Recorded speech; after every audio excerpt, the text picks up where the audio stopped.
Hello বন্ধুগণ, আজ শ্রী শ্রী রামকৃষ্ণ লীলা প্রসঙ্গ স্বামী শারদানন্দের কাহিনী থেকে অল্প কিছু আপনাদের শোনাচ্ছি।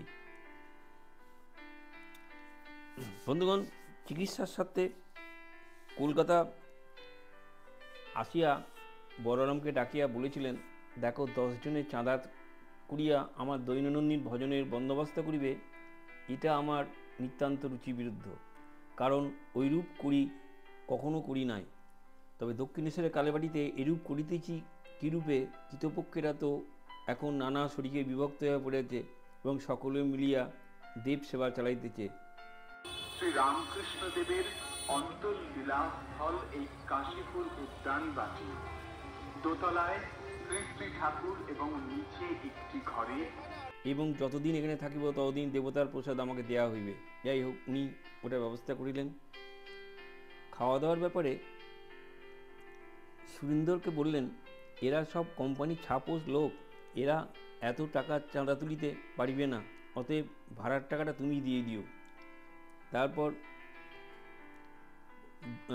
যুবক ভক্ত লাট্টু তিনি করজোড়ে গম্ভীর স্বরে বললেন, আমি আপনার মেথর হাজির আছি বলিয়া তাহাকেও আমাদের দুঃখের ভিতর হাসাইতেছিলেন। যাই হোক, ওইরূপে ক্ষুদ্র অনেক বিষয়ে ঠাকুর নিজ বন্দোবস্তা যথাযোগ্যভাবে নিজের করিয়া লইয়া ভক্তগণকে সুবিধা করিয়া দিতেন। তারপর একদিন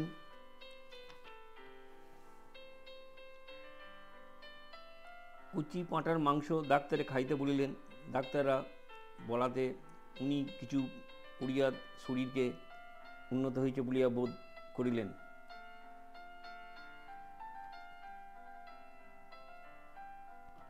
1886 সালে 1 জানুয়ারি একদিন মধ্যাহ্নে অতীত হইবার পর একে একে দলবদ্ধ হইয়া উঠোনে আসিয়া উপস্থিত হইতে লাগিলেন। এই অপরাহ্নে 3টের সময় ঠাকুর উদ্যানে বেড়াইবার জন্য ওপর হইতে নিচেই নামিলেন এবং 30 জনের অধিক ব্যক্তি গৃহমধ্যে এবং অথবা উদ্যানস্থ বৃক্ষ সকলের স্থলে বসিয়া পরস্পরের সহিত বাক্যলাপে নিযুক্ত হইলেন। উহা দেখিয়াই সকলে সভ্রমে উত্থিত হইয়া প্রণাম করিলেন এবং নিম্নের হলঘরের পশ্চিম দ্বার দিয়ে উদ্যান পথে নামিবার দক্ষিণ মুখে ফটকের দিকে ধীরে ধীরে অগ্রসর হইয়া পশ্চাতে কিঞ্চিত দূরে থাকিয়া অনুসরণ করিতে লাগলেন। উপস্থিত ছিলেন ঠাকুর, গিরিশ, রাম, অতুল প্রভৃতি কয়েকজন পশ্চিমের বৃক্ষতলে দেখিতে পাইলেন। তাহাদিকে দেখিতে পাইয়া তথায় প্রণাম করিয়া সানন্দে তাহার নিকট উপস্থিত হলেন। তারপর গিরিশকে সম্বোধন করিয়া বললেন, গিরিশ, তুমি যে সকলকে এত কথা আমার অবতারত্ব সম্বন্ধে বলে বেড়াও, তুমি আমার সম্বন্ধে কি দেখেছ, বুঝেছ? গিরিশ উহাতে বিন্দুমাত্র বিচলিত না হয়ে পদপ্রান্তে ভূমিতে নত জানু সংলগ্ন হয়ে ভূমিষ্ঠ হয়ে ঊর্ধ্বমুখে করজোড়ে গদগদ স্বরে বলিলেন, ব্যাস বাল্মীকি যাহার ইয়াত্রা করিতে পারে নাই, আমি তাহার সম্বন্ধে অধিক কি আর বলিতে পারি? গিরিশের অন্তরের সরল বিশ্বাসের প্রতি কথায় ব্যক্ত হয়ে ঠাকুর মুগ্ধ হইলেন এবং তাহাকে উপলব্ধি করিয়া সমবেত ভক্তগণকে বললেন, তোমাদের আর কি বলিব, আশীর্বাদ করি তোমাদের চৈতন্য হোক। ভক্তদের প্রতি প্রেম ও করুণায় আত্ম হইয়া তিনি ওই কথাগুলো মাত্র বলিয়া ভাবাবিষ্ট হইয়া পড়িলেন। রামচন্দ্র প্রমুখ কোনো ভক্ত উদ্যোকার এই ঘটনাকে ঠাকুরের কল্পতরু হওয়া বলিয়া নির্দেশ করিলেন। হারানচন্দ্র দাস বিশেষভাবে উল্লেখযোগ্য, কারণ হারান প্রণাম করিবা মাত্রই ভাবাবিষ্ট হইয়া ঠাকুর তার মস্তকে নিজ পাদপদ্ম রক্ষা করিলেন। এইরূপে কৃপা করিয়া আমরা ইহাকে অল্পই দেখিয়াছে। ঠাকুরের ভ্রাতুষ্পুত্র শ্রীযুক্ত রামলাল চট্টোপাধ্যায় ওই দিন উপস্থিত ছিলেন এবং তাহার কৃপালাভে ধন্য হয়েছিলেন।